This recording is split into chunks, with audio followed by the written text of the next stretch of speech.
Om Jnana Timirandhasya Jnananjana Shalakaya Chakshurun Militam Yena Tasmai Shri Gurave Namaha.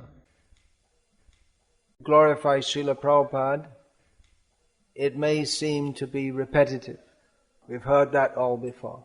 How he struggled to go to America alone with no helper and undergoing all kinds of obstacles, gradually established the International Society for Krishna Consciousness. What's going on? Nothing's going on. And spread Krishna consciousness all over the world. So the history is well known, at least among the followers of Srila Prabhupada. You want to put this in? We like to hear it again and again. Just as we like to hear about Krishna's pastimes again and again.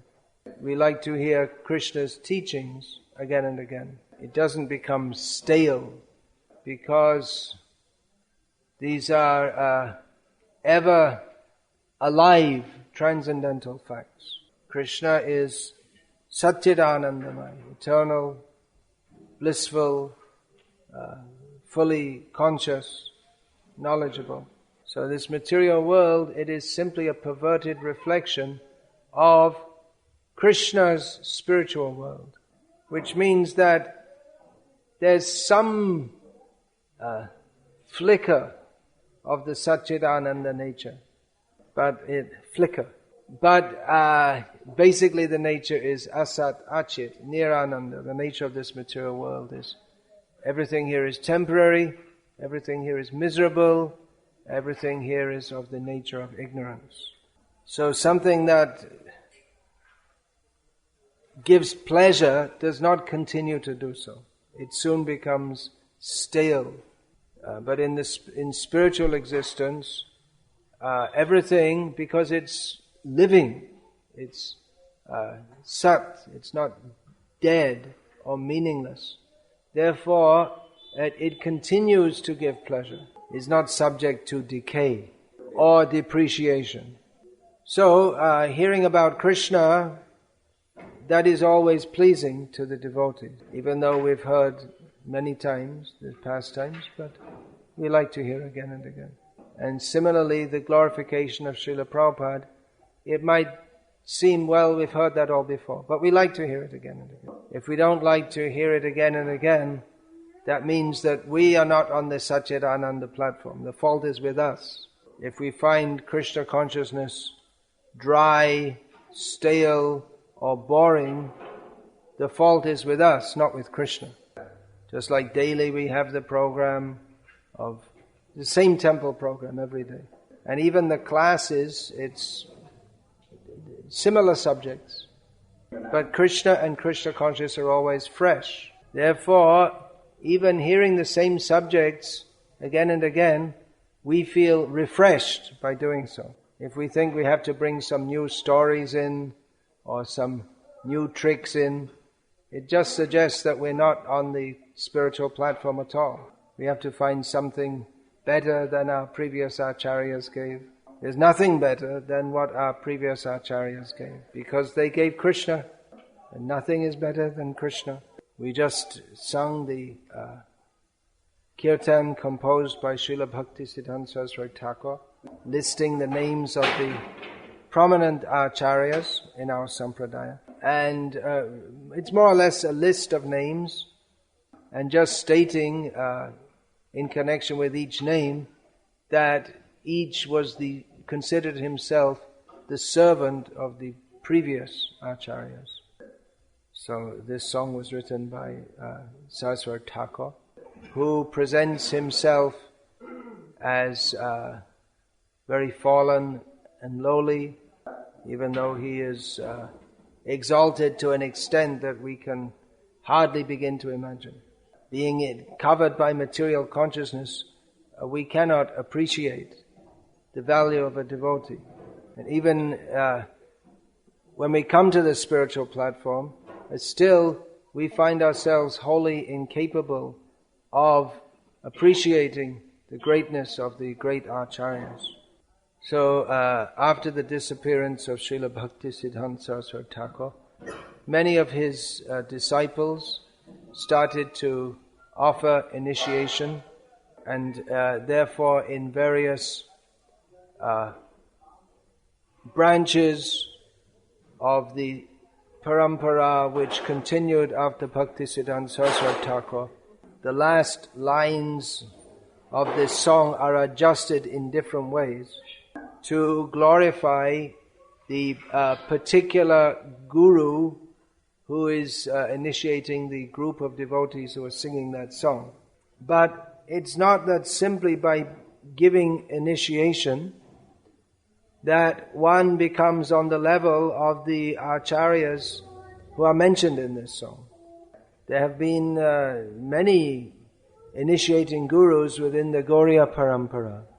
Srila Bhaktisiddhanta Saraswati Thakur, following the lead given in this regard by Srila Baladev Vidyabhushan, he traced out a parampara of showing the prominent acharyas. So, in one sense, all the gurus are equal because they all, if they're actually gurus, they speak the same philosophy and give the same teachings, although there may be some differences in details of instruction. But it is not insulting to the godbrothers of Srila Prabhupada to state that among them all, Srila Prabhupada was preeminent, far more prominent than all of them. This should not be stated in a manner to just like my guru is bigger than yours, but in this mundane attitude. But practically we see that Srila Prabhupada did far more than all the rest of his godbrothers put together in fulfilling the desire of Srila Bhaktisiddhanta Saraswati Thakur. Just like I said just now, that the followers of Bhaktisiddhanta Saraswati Thakur, they teach all the same thing with maybe some minor details in their approach. Minor differences of detail in their approach. Srila Prabhupada, of course, went to the Western world and preached Krishna consciousness. And he, in many ways, what he did was different to what the rest of his godbrothers did. Because they were preaching in India, they were able to continue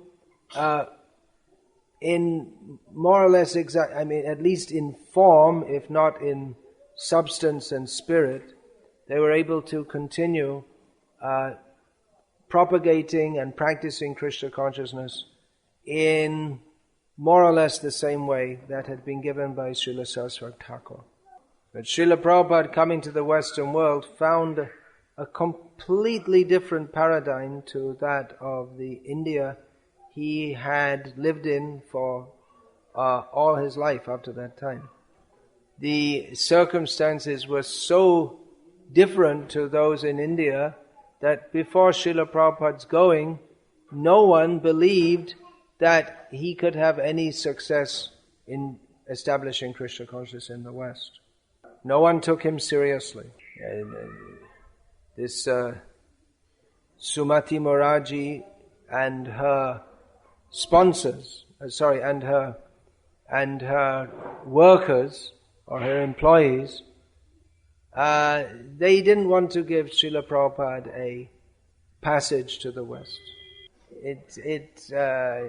They couldn't take it very seriously. They couldn't understand why this old man, he's retired to become a sadhu in Vrindavan. Why has he got this fancy to go to America?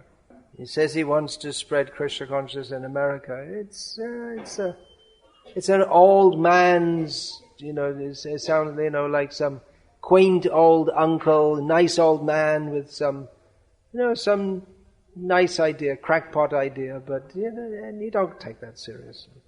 He can't even do anything in India, and then what's he going to do in America? And this way no one took him seriously. Even when he went to America and started to establish something, then he was writing letters back to India, but still no one took him seriously. Even when he came back with a group of disciples from the West to India, many people greeted Srila Prabhupada very enthusiastically, but many of his godbrothers and many Hindus, they still didn't take him seriously. They thought he's got a few hippies following him.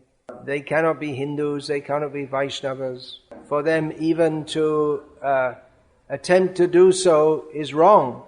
As late as, first time I came to India was 1976, so as late as the 76, 77, I often used to hear people tell me that you cannot be a Hindu, you cannot be a Brahmin. Why are you wearing those clothes? And even though Srila Prabhupada was greeted enthusiastically in many places when he came first time with a group of Western devotees, he knew that people were not actually taking him very seriously. Therefore, he made a plan to construct impressive temples in Mayapur, Vrindavan and Bombay. He said that unless you do something substantial like this, people will take you simply as dancing white elephants. Something nice and good, but nothing to take very seriously. And still, many people, they don't take Srila Prabhupada very seriously. But actually his establishing Krishna consciousness in the Western world, that in itself shows that he's a very special devotee. There's no one else previously had been able to do that. Now, for establishing Krishna consciousness in the West, Srila Prabhupada, he had to make some adjustments. And it has to be understood that Srila Prabhupada preached Krishna consciousness in a cultural environment completely different to that of India. Those devotees from India who have been to the West, they can understand, especially if you spend some time there, you can understand how very different it is from India. So, although it was in one sense easy for the followers of Bhakti Siddhanta Saraswati to simply follow the same programs and the same methods of preaching that he had done so, it wasn't so easy for Srila Prabhupada to do so. Necessarily he made various changes and adjustments. For instance, allowing women to live within the ashram, which is unthinkable among serious followers of Vedic culture. Then he also engaged women in temple deity worship. The temple program, the early morning temple program, he made it in many ways different to that in the Gaudiya Math. In the Gaudiya Math program, there are lots of singing in the morning and no chanting japa actually. They don't have a japa period. You just have to make chanya rounds whenever you can do it. So these are some examples of the several adjustments Srila Prabhupada made for the sake of establishing Krishna consciousness in the hostile environment of the Western world, as compared to the relatively favorable, it's relatively hostile environment of the Western world compared to the relatively favorable environment of India. So we find that in the Gaudiya Math, when we say the Gaudiya Math, it means it's a generic term, which means there are many, many different organizations, but with one notable or infamous, whatever you want to call it, exception. All the maths, they all agree on philosophical points and points of procedures. To a large extent, they all agree. The differences between the reason that they split up into many branches and continue to split is over personal differences, not philosophical or procedural differences. Among the followers of Srila Prabhupada, there are many differences over many topics, which I ascribe to two main reasons. One is the basic ignorance of many of Srila Prabhupada's followers of the culture that Srila Prabhupada came from, and the philosophy, the philosophical ethos that Krishna consciousness is originally propagated in. So the people in the Western world, and increasingly so in India also, especially among the so-called educated class, they have a completely different way of thinking about everything. We are all conditioned souls, but in various cultures there are various kinds of conditioning. So the cultural conditioning in India, we can say, is generally favorable for the cultivation of Krishna consciousness. But in the Western world, is not at all favorable, the culture.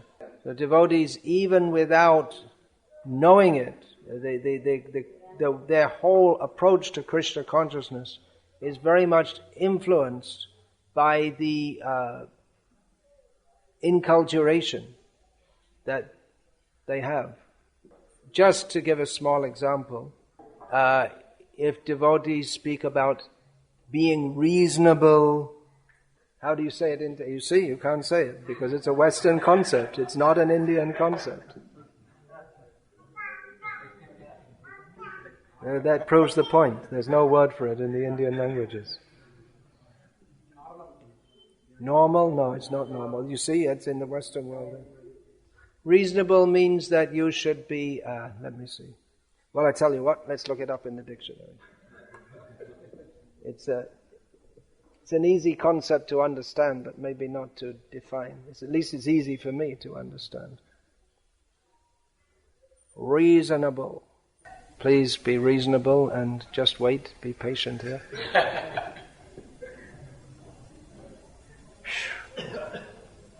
Okay, let's see what Sri Dictionary says. Okay, showing reason or sound judgment. There's the first definition. Showing reason or sound judgment. Okay, here's a good one. When someone is reasonable, they behave in a fair and sensible way.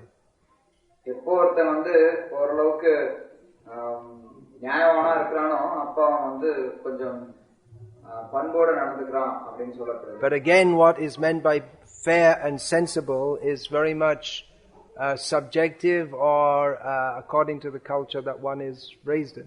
Sit like this.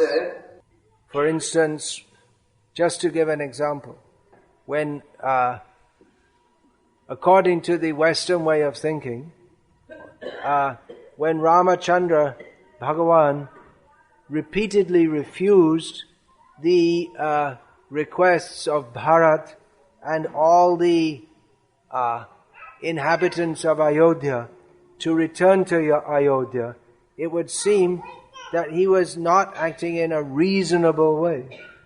The whole concept of being reasonable is based on an underlying or template of the supposition of democratic dealings. Isn't it? Everyone's more or less equal, and how you behave it's just some social norms of give and take.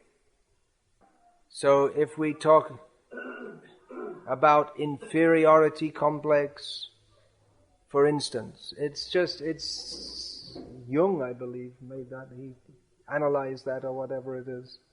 So, but we just presume that there is such a thing because Herr Jung said so.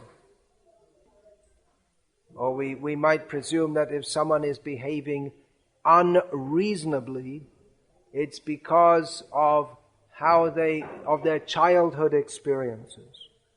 So that one reason I see that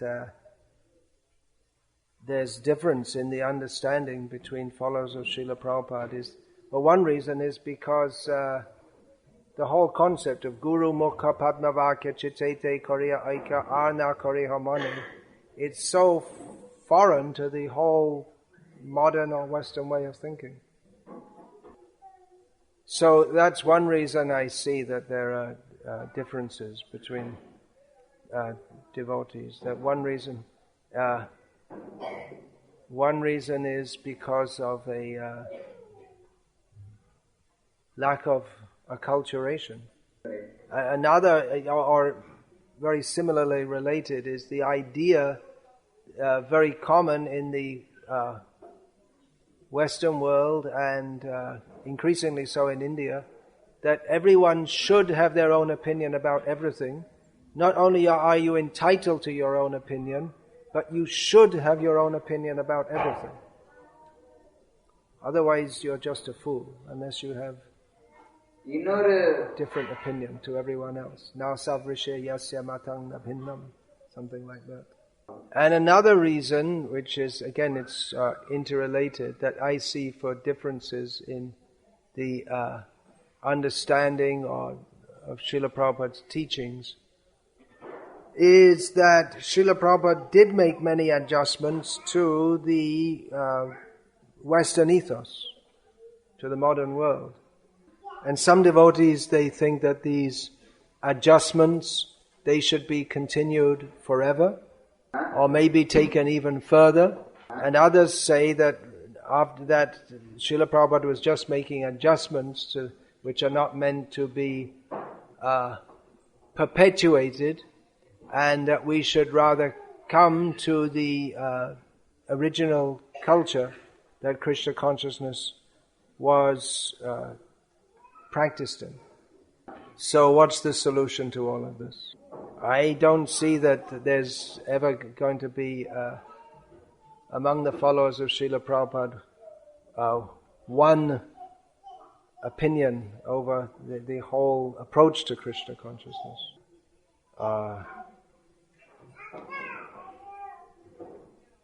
It's also arguable that there doesn't have to be one approach. That some devotees, within the broad spectrum given by Srila Prabhupada, some devotees may practice in a more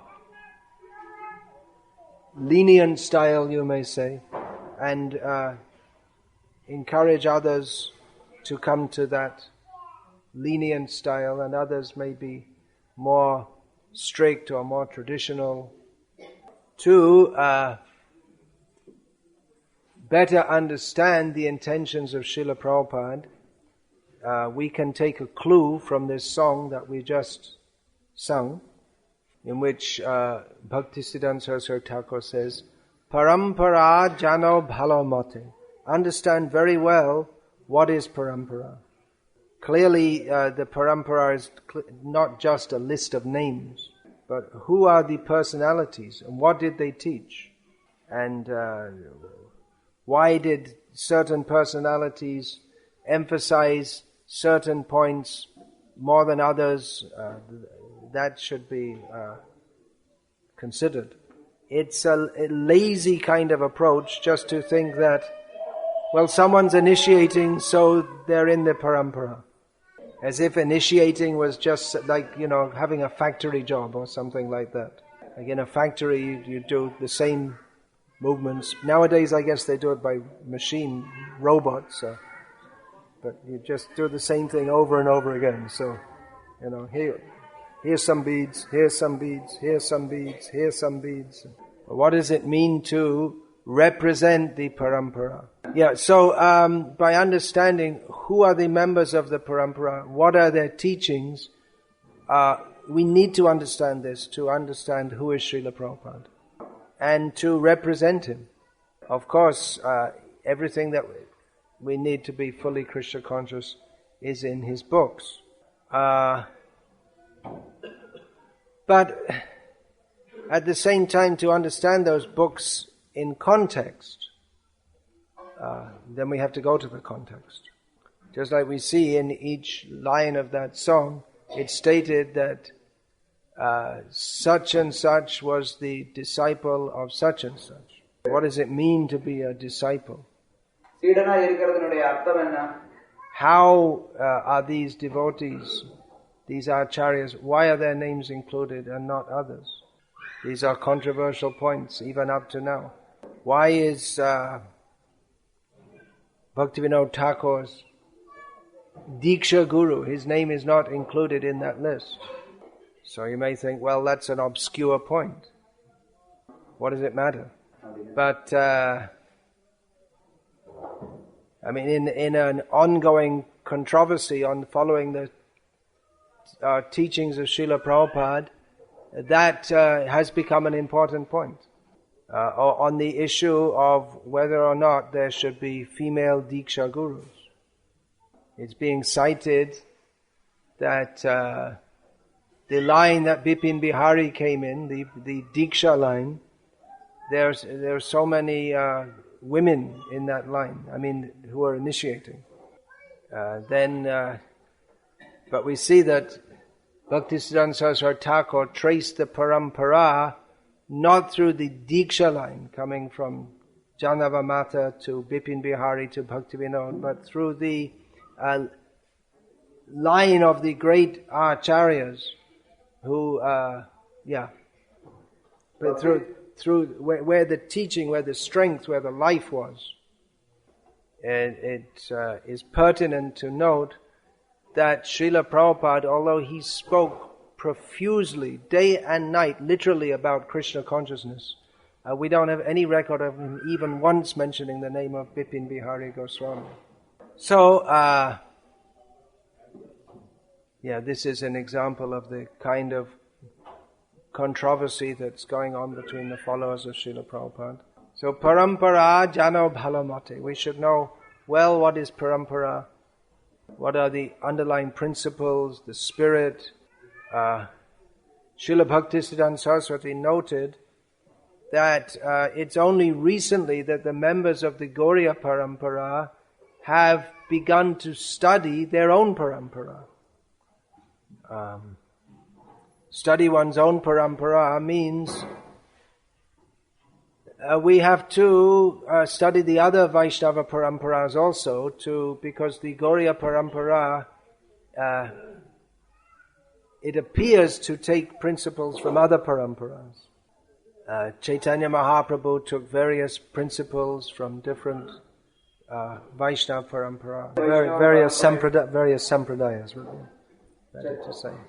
So it's not that the Gauriya Parampara is it's not trying to be a synthesis of the various sampradayas that were already extant, but rather, as Bhaktivinoda Thakur suggested in his Navadvip Dhamma Mahatmya, that acharyas who came previously, by the grace and desire of Chaitanya Mahaprabhu, they manifested certain principles of Vaishnavism that Chaitanya Mahaprabhu later adopted, or later adopted.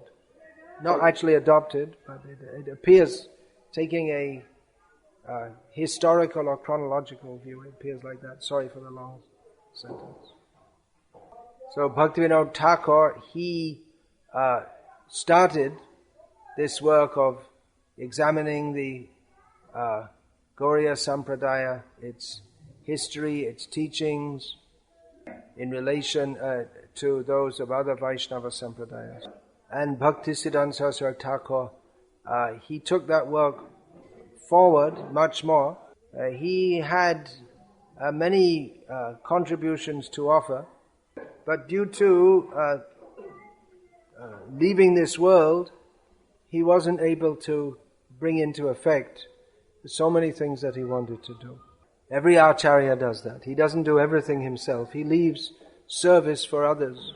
Chaitanya Mahaprabhu himself did that. He left service for others. He said that Krishna consciousness would be preached all over the world, but he didn't personally do it. So Srila Prabhupada actually did that. He preached Krishna consciousness all over the world. And he said that I have given the framework, now you have to fill it in. It's something like building a skyscraper building.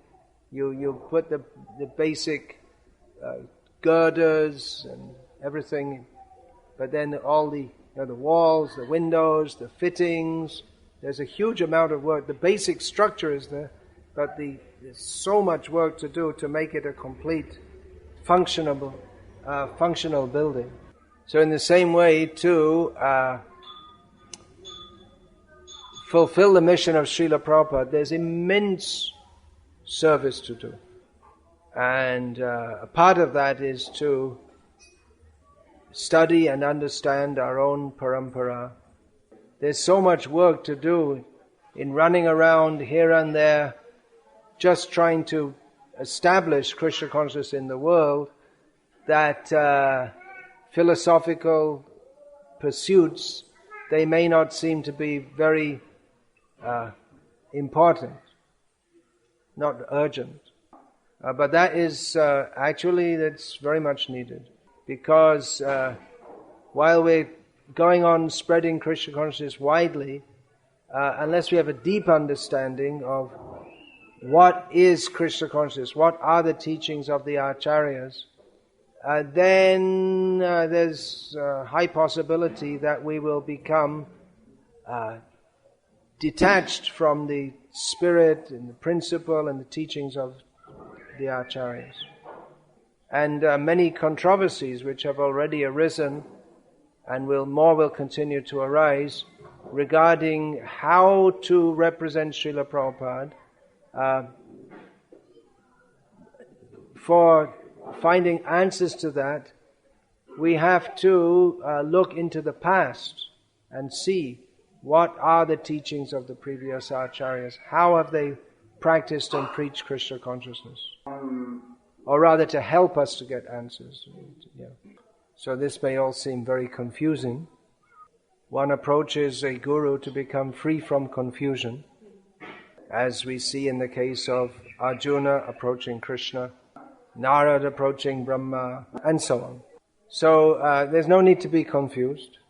You can practically experience yourself that if you follow the practices of Krishna consciousness, at least as they're being practiced and taught here at ISKCON Salem, then you will find that you are making progress in Krishna consciousness. You will become happy on the spiritual platform of service to Krishna. Okay, so like everything else, much more could be said about that. These are just some thoughts of mine about the service of Srila Prabhupada. I don't have many stories to tell of my own personal association with Srila Prabhupada. On occasions like this, we often like to hear various anecdotes of Srila Prabhupada's activities. And that is important to hear these also. But from the beginning, my relationship with Srila Prabhupada was not personal in the sense of being in his personal association, but by service to his mission. So these musings which I've just expressed about serving Srila Prabhupada's mission, that is vital for our relationship with Prabhupada, because we relate to him by service to his mission. Alright, so now up till 12 o'clock we'll read offerings, Vyasa Puja Offerings, and I'll start by reading mine. I think everyone has 5 minutes to speak, but my offering will take more than 5 minutes to read. Now, I guess these all should be translated also. So, do you get 5 minutes or 10 minutes? If you have 5 minutes, then your offering becomes up to 2.5 minutes. Okay, here's the written offering that I sent for inclusion in Srila Prabhupada's Vyasa Puja book this year. Nama Ong Vishnu Padaya Krishna Prasthaya Bhutale is my Vyasa Puja offering to Prabhupada, not yours. You can do yours later. I'll start again. Nama Ong Vishnu Padaya Krishna Prasthaya Bhutale Srimate Bhakti Vedanta Swaminiti Namine Namaste Sarasvate Deve Gauravani Pracharine Nirvishesha Shunyavadi Paschatya Desha Charine. Srila Prabhupada, only a fool would consider you anything less than a topmost perfect Paramahamsa, an ambassador from the spiritual world, a personal representative of Krishna. For one blessed with the eyes to see, everything about you evidences your extraordinary love for Krishna. As is profusely and lovingly described in this Vyasa Puja book, you are abundantly decorated with all the symptoms of a pure devotee. Yet you defy the pathetic, disgusting stereotype of a saintly person who wears a dreamy smile and is perpetually, quote, nice, unquote. Your unfathomable love for Krishna is manifest not simply by talking of love, compassion, and other such exalted virtues, but more realistically in your down-to-earth, service-oriented example, which defies the listlessness of so-called premi bhaktas, whose reputations rest on their narrating of gopi leelas, bathing in Radha Kunda, and other such esoterica. You demonstrated in practice how a devotee who loves Krishna strives against all opposition to establish his glories in this world. You did not care for reputation. You simply wanted to serve the order of your Guru. Anyone who reads your books can readily understand that you are not at all sentimental, vague, or wishy-washy. You are a natural, unaffected saint, not an actor dancing according to the expectations of mindless people. Indeed, your profound compassion for the rebellious jivas often manifested as extraordinarily forceful attacks upon their foolishness and rascaldom. Among the many transcendental characteristics that distinguish you as the Jagat Guru, Krishna's selected emissary to this world, in my mind, one towers above all: your unmitigated, uncompromisable commitment to defeat the enemies of your beloved Krishna. You especially targeted the Nirvisheshavadis who attempt to belittle Krishna by denying that he is categorically superior in every respect to all other living beings. Nirvishesha literally means not special. Who claim latent or already attained parity with Krishna, and whose mystic-sounding ambiguities are extolled as realized spirituality by persons so overwhelmingly insincere as to be attracted to such charlatans. Good luck translating all of that. Do you know what parity means? It means equality. You can, in long sentences like this, you could break it down. You could say, you especially target Nirvishesh who are category superior. Then again, the Nirvishesh are up to here. Then the Nirvisheshvadis claim latent or already attained parity with Krishna. Again, stop. The Nirvisheshvadis mystic sounded like that. I mean, you probably know that already. If you try to make it all into one sentence on the spot, it's a brain breaker. Srila Prabhupada, that you left Vrindavan to contest Mayavad amid the nastiness of America is a more convincing testimony to your love for Krishna than had you stayed in Vrindavan. Your pranam mantra, composed by yourself, describes what you consider to be the essence of your mission: service to Srila Bhakti Siddhanta Saraswati Devi, on this plane, Bhutale, by preaching the message of Chaitanya Mahaprabhu, Gauravani, and thus saving Tarine, the Western countries, Paschatya Desha, from impersonalism and voidism, Nirvishesha Shunyavada. In accord with your mission and pertinent to the arena and ethos of your service, such extraordinary activities could be performed only by a devotee who is exceptionally dear to Krishna, Krishna Prashtha. In accord with your mission and pertinent to the arena and ethos of your service, you emphasized and exemplified more the need to fight for Krishna than to discuss his Rasa Leela. For me, one particular anecdote narrated by Hayagriva Das in the Hare Krishna explosion encapsulates your intense devotion to Krishna as manifested in Veera Rasa. In 1966, during one of your classes at 26 2nd Avenue, after you had criticized Dr. Radha Krishna's comment that it is not to the personal Krishna that we must surrender, but to, quote, the unborn, beginningless, eternal who speaks through Krishna, unquote, you added, quote, this Mayavadi philosophy is worse than atheism, unquote.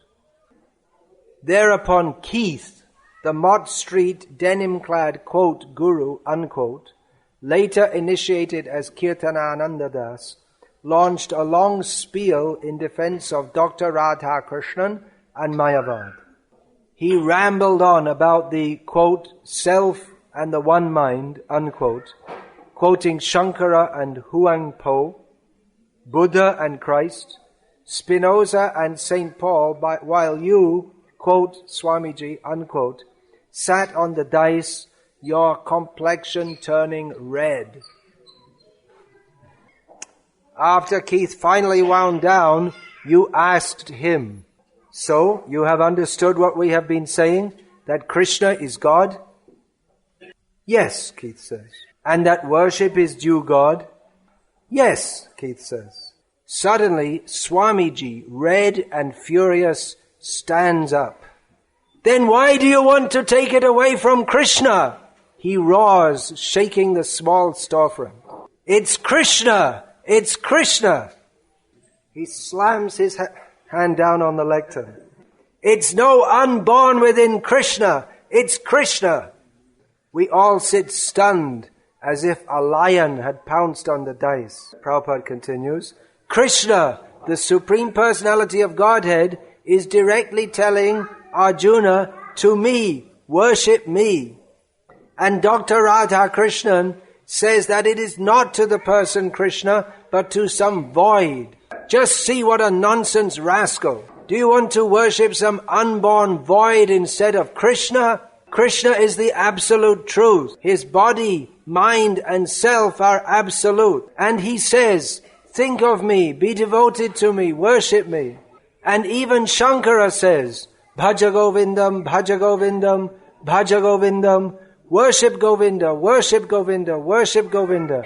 Your nonsense will not save you at death. And yet this rascal wants to take it away from Krishna. Do you want to follow such a rascal? Krishna says, worship me. Do you not understand? Then why are you saying it is not to Krishna? Why? Why not to Krishna? Next morning, we are declaring war, Swamiji says. War on Maya. Srila Prabhupada, by declaring war in the storefront, you risked losing your fledgling flock, the only followers, if at that stage they could be considered followers, that you had after several months in America. But you could not brook Mayavad. Brook means tolerate. And for that reason, Krishna was to bless you most extraordinarily. Srila Prabhupada, please enlist me in your army without an option to retire. I beg for the benediction to be eternally engaged in your mission. May I be prepared to go anywhere throughout the universe, tolerating the difficulties of heat, cold, hunger, thirst, unpopularity, persecution, or whatever the material energy may throw at me, always happy to follow your orders, knowing that by doing so, Krishna will be pleased, and that hence there is nothing better for me to do. Of course, words like these are easy to state, yet difficult to fulfill. If I could actually pray in that way from within my heart and be unhesitatingly ready to do anything and everything to serve you under all circumstances, then I might qualify as your genuine servant. Srila Prabhupada, my words are insufficient to praise you or to in any way approximate a sufficient portrayal of your innumerable divine qualities. Even if I were millions of times more pure and intelligent, I could not sufficiently extol you, for your glories are immeasurable. Nonetheless, I offer this with love, which also is a gift that you nurtured within us, so kindly accept it. Please uplift me and bestow upon me the qualification to finally be accepted as your eternal servant, the foolish Bhakti Vikasa Swami.